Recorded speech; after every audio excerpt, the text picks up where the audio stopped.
Let's just put those there for now.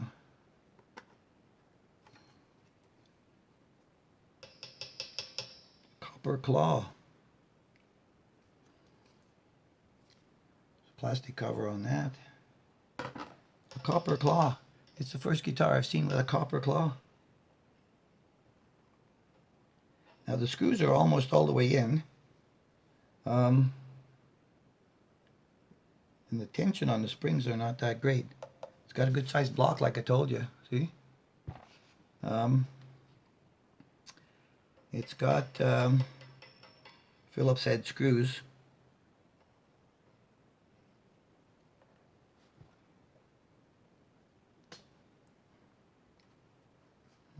I wonder. And it's not even. It's in a little bit further on the treble side than it is on the bass side.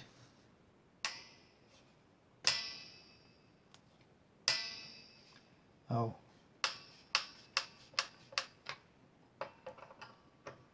These screws are coated with something. They haven't been waxed. They're not going into the wood nicely. I'm afraid of it breaking the way it's ticking on me. They look a little bit like drywall screws, actually.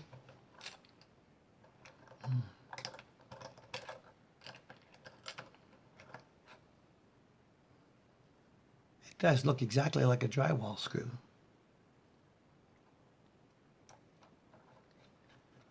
I wouldn't have chosen that kind of screw for this purpose.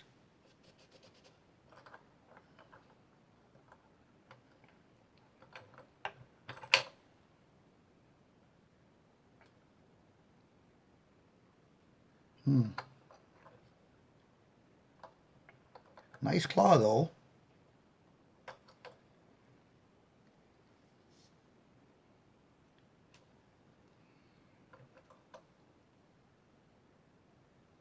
That should be real copper, or is it just, no, it's not copper. It's just copper clad. It's actually steel.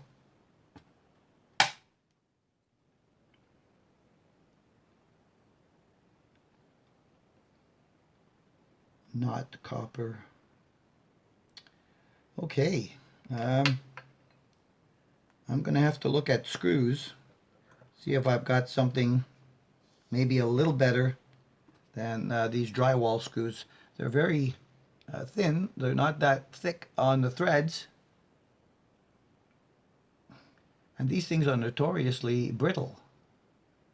And I don't like the flute head on it, because that's made to go into drywall. And you'd think you'd want something a little bit more flat on the back of your claw. Stand by, I gotta go to my stash. Okay, that's what I've come up with. A steel screw, Robertson head, number 2. A little beefier, about the same length overall. But I think it's a better choice. I'm also going to put a little wax on these things.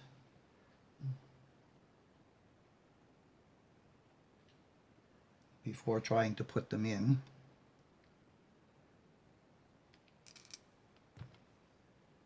I'm going to leave the holes the same size as they were, because obviously it'll have a better bite because these threads are a little bit thicker.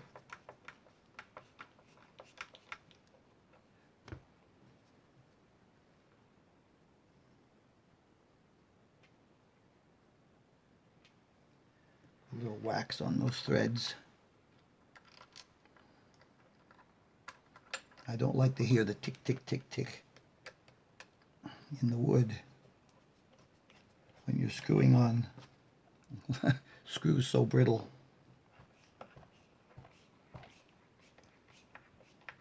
My laryngitis infection in my vocal cords is improving.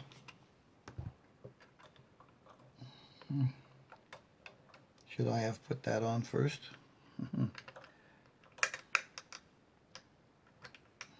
Maybe. Maybe.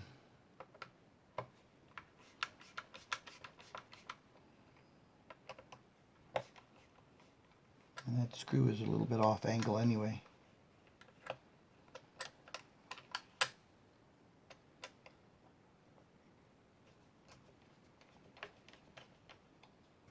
Let's see if we can get that on there.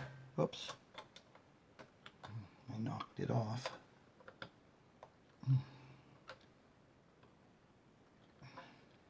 Now I normally don't do it that way. I usually put them straight in. But I think this causes a little bit more tension on the outside ones, and yeah. Let's do what I normally like to do, which is put them straight.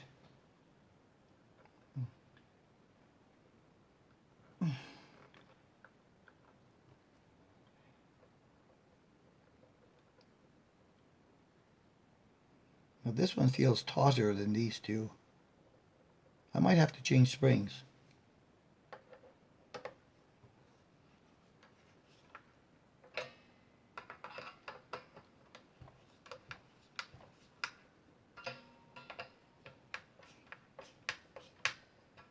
Still getting some ticking, but I know there's wax there, and this is a beefier screw. Not sure about this claw though. It looks nice, but it's kind of thin metal. Okay, now she's starting to pull down on the springs a bit. Okay, so that's got some tension in it there now. All right, stand by. I'm going to turn it over. I don't have my mat here. Where's my mat gone? There it is. I don't have my mat on the table to protect that back.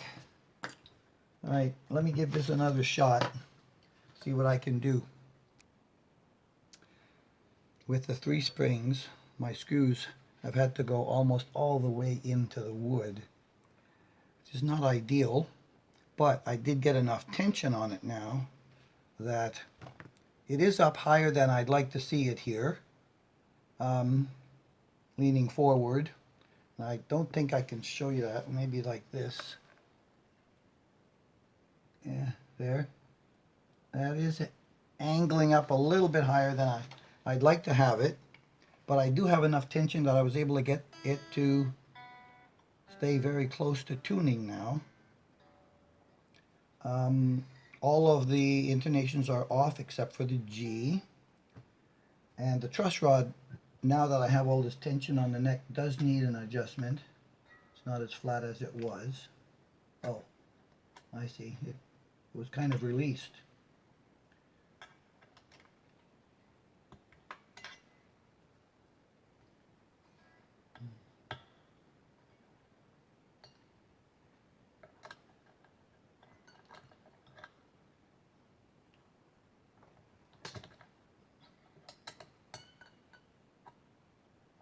Oh, it was on the loosey-goosey side. Pushing it into an underbow. Kind of like trying to keep a back bow out of it. Now that I've released it to center, let's see what happens.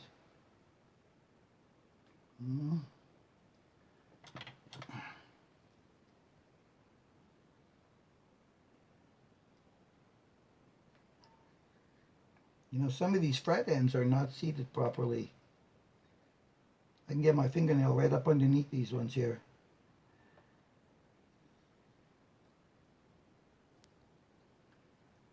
That is not what I expected from WESTCREEK. I'm gonna have to seat these frets. Make sure both ends are good before I try to do any leveling, because they're definitely raised. They're not pressed in all the way at the edge. Okay, that's not that impressive for WESTCREEK. I was expecting a little bit more from them based on my racer, which was much better. Let me just give this, I'm still in the really loosey-goosey part of this thing. Okay, all right, okay, now I've got some tension. Going to the righty-tighty.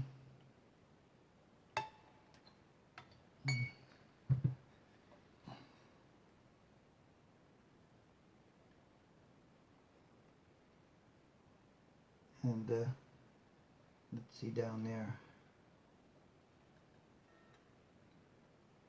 And now it's really flat. With these raised fret ends, I'll back that off just a tad. With the raised fret ends, it's hard to see right along the edge here. I also found that there's a blemish right here in the middle of my fretboard, right here in my rosewood. It's not stained exactly properly. Can I get that on there? Yeah, here it is. See that right here in the light? Yeah. The stain is missing there, and that so it kind of causes a blemish. Almost hit that cord. So that will probably disappear, hopefully, with the lemon oil.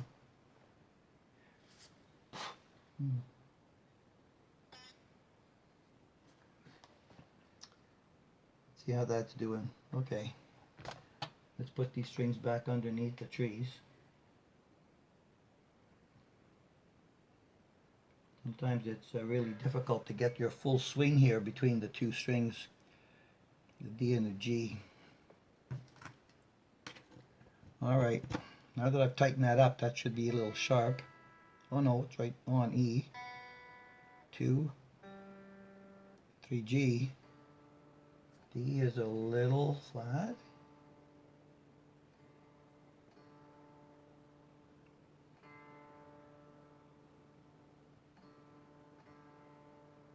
Okay. E is sharp. I did tighten up the tuning pegs and it's worked. Took the little slop away. E is slightly sharp. Okay. I'm going to let that sit a little bit. Oh my God, the action is horrible now. The action is absolutely horrible now that it's adjusted. Look how high that is. That is like gangbusters high. Woo! I don't think I can even play it like that. I can make some noise. That's about it. And the bridge is still pretty bouncy, even with the tension I've put on those 3 screws all the way in. I'm going to have to go look for some springs. I'm pretty sure I got to fix this as well, because I'm not going to be able to get the action down with the bridge canting up like that with almost full height. And the screws in the front of the bridge, 6 screws in the front, I think are also a little bit high. The ones in the front here, I'm going to have to probably put those down a tiny little bit to make a good bridge adjustment. So sound check has to be delayed a little bit, I think. Alright, so just after pressing on the bridge like that, they're all out of tune again.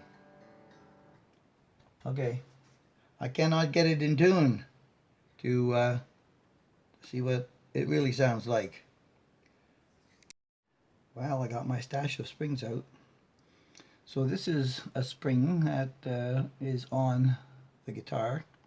It's got quite a larger circumference than any of the ones I have.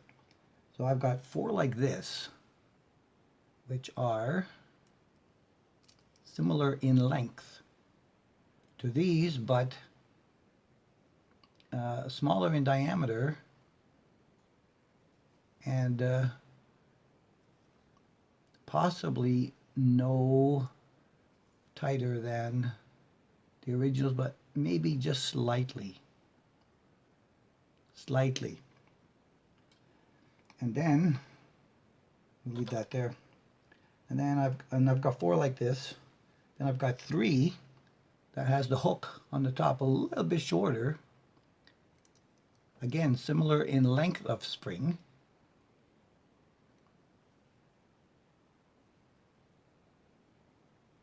Also quite taut. So there's 3 of those and 4 of these. Oh no, what's this one? No, there's 4 of those. And then I've got one oddball, which looks a bit like that one, but it's more shiny, it's more chrome than nickel. Again, similar length and the same kind of head on it, which will probably be compatible. But I think these are tauter. Yeah, and the internal diameter is a little bit smaller on the nickel looking one than the chrome looking one. And all of these are smaller than the internal diameter on those. So I'm going to have to use springs of the same kind.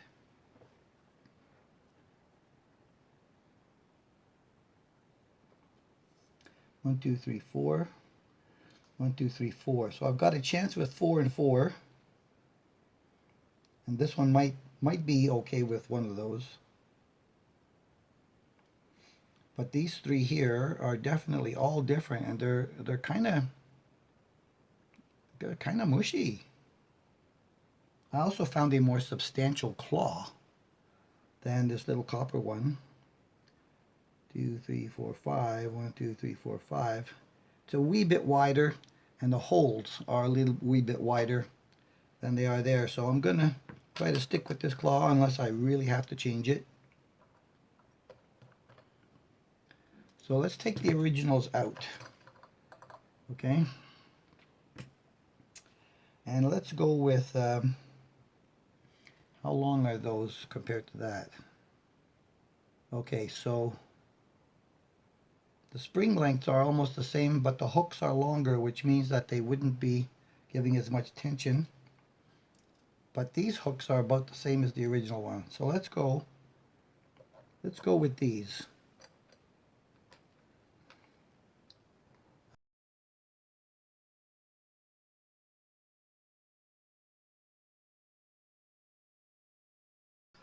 Let me even it out.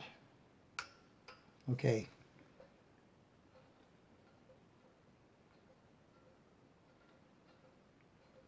I bought these springs independently off of AliExpress. Now when you're buying them, you don't really know what you're going to get. Alright, so let's put those 4 of that kind over there. And then there's 2 of this kind, which are closer to that over here. Oof. Dirt, dirt, dirt. Alright. And she's down on the body now.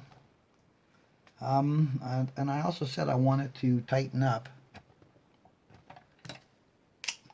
those front screws a little bit here. Let me see if I can just take the opportunity to do that a little bit now. At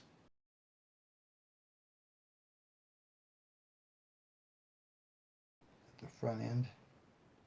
Yes. Okay. So 3 new. Let's see what happens with those. Tune it up again. Stand by. I found the happy medium with the 3 new springs.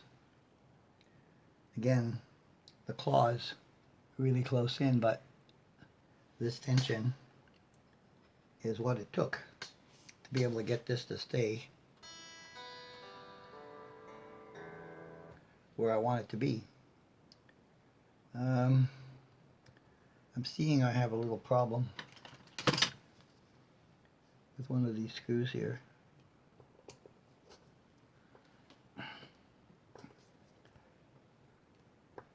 Bugger. Bugger. Bugger, bugger. Give me trouble.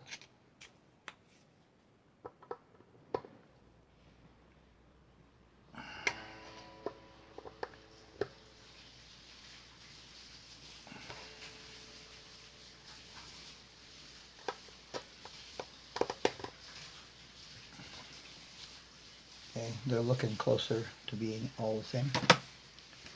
Okay, so the card just fits underneath the back end like that. That's kind of like the level you need, which you just go under like that. See? I'll show you this way, like that.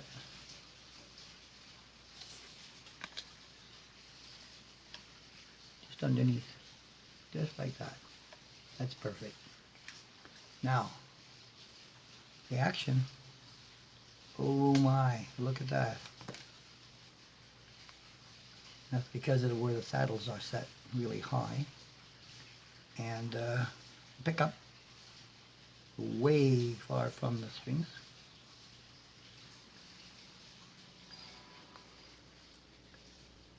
So,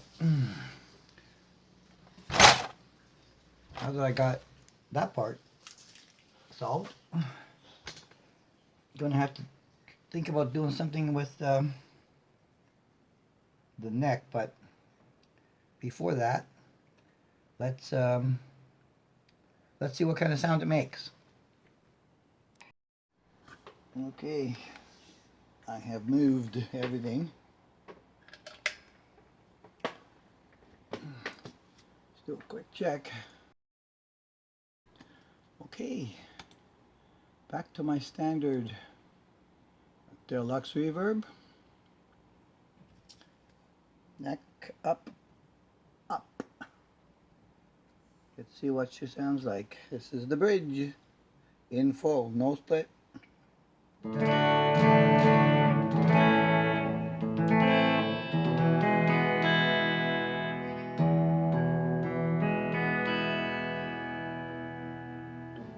That's not bad, especially with the pickup not even properly set up.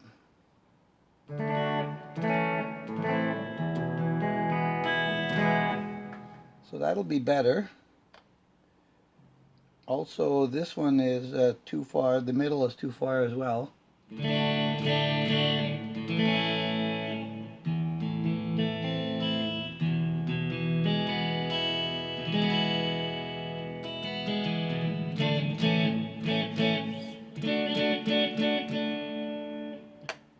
Neck.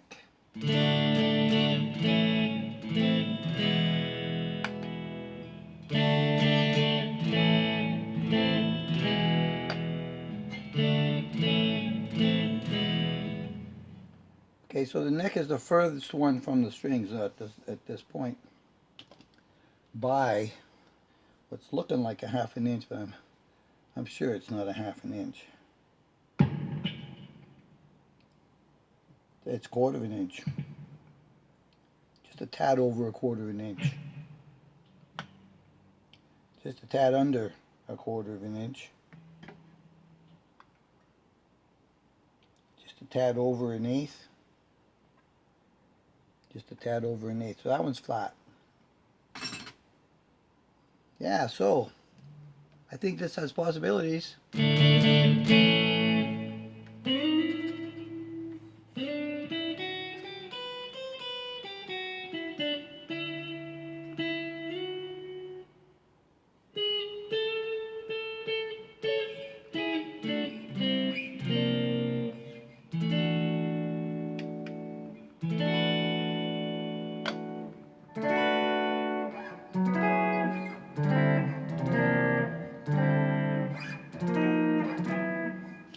Okay, let's see what the bridge sounds like split.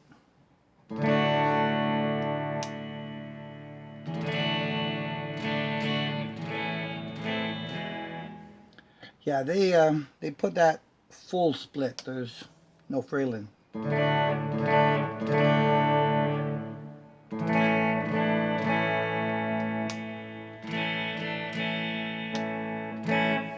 Sounds a little bit lame. Even though it's what was I measured? 15? So it drops to 7 something.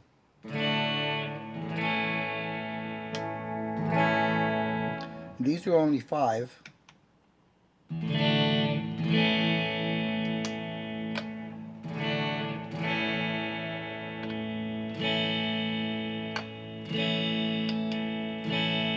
The fives sound a little bit better than the split, with a little bit more robustness to them right across the frequency spectrum.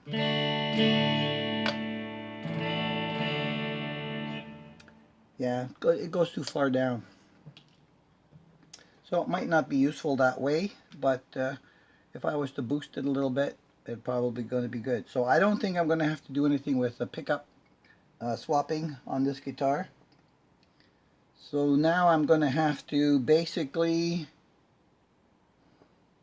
figure out an angle with the neck using these strings. These are just standard factory strings. They're all silver end. And set up the neck adjustment. And then, of course, I'm going to have to go after these fret ends here that are kind of raised a little bit. The nut, even with, if I was to bring this down, the bass side is pretty good. I might have to, no, I won't have to touch them at all.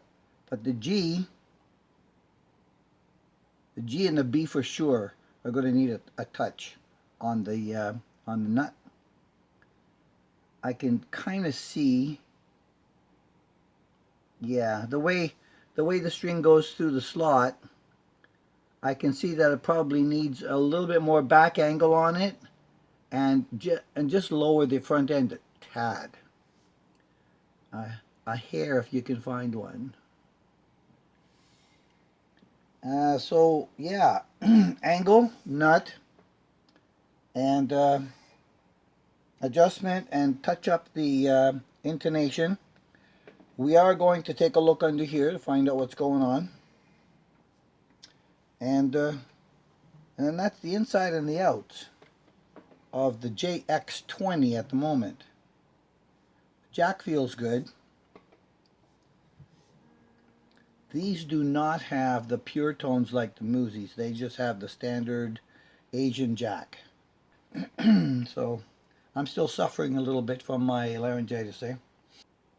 Catch you in the next one. Appreciate all your support.